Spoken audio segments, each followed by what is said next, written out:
All right, so let's get right into it. You know that feeling when your eyes are just done? Itchy? Maybe a little sore after you've been staring at a screen all day? Well, what if I told you that feeling might actually be a newly discovered medical condition? It's called Bixomania. And yeah, it's supposedly a rare eye disease. The culprit? You guessed it, all that blue light from our screens. And the symptoms are that classic itchiness and eye pain we all know. It sounds pretty believable, doesn't it? And this wasn't just some random post on a weird corner of the internet. We're talking about the big guns. As recently as April of 2024, some of the world's most powerful AIs, like Google's Gemini, were treating Bixomania like it was totally real.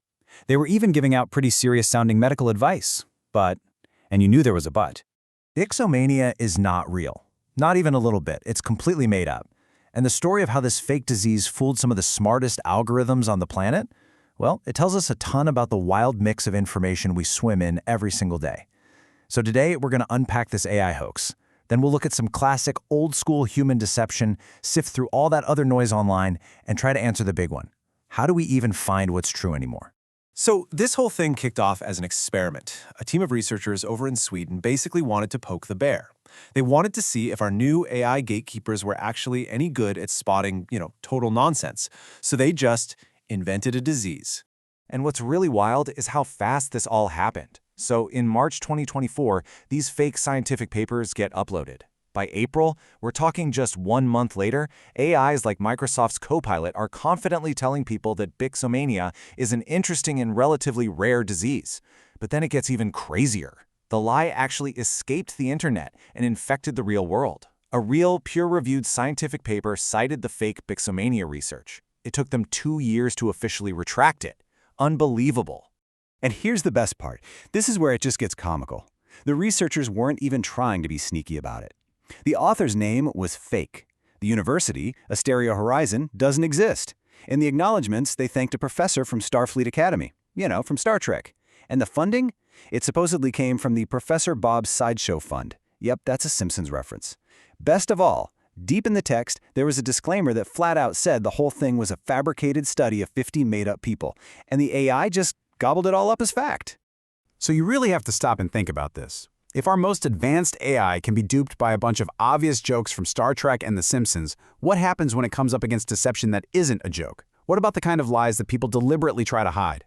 That takes us away from AI and into the oldest kind of misinformation there is, a straightforward, calculated, human lie.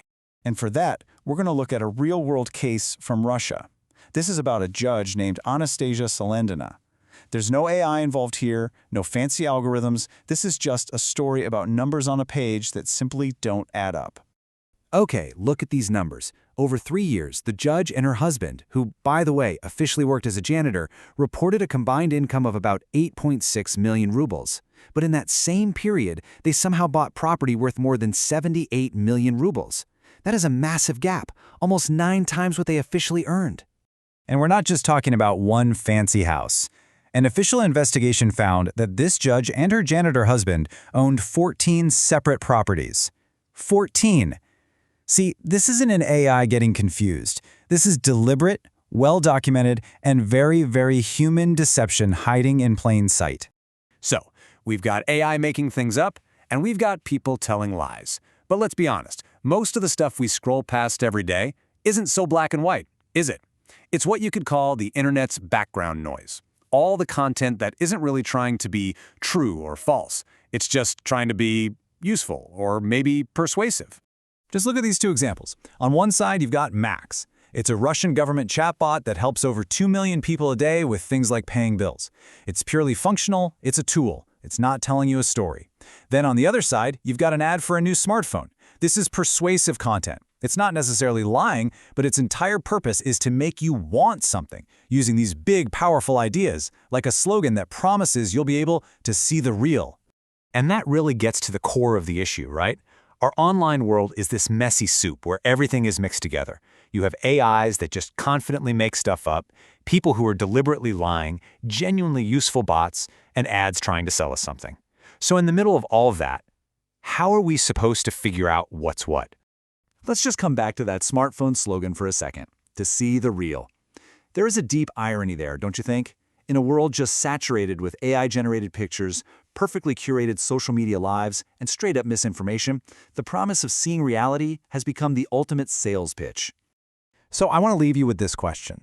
When you think about a fake disease that was dreamed up as a joke, or a judge's fortune that just appeared out of thin air, you realize the lines are getting really blurry.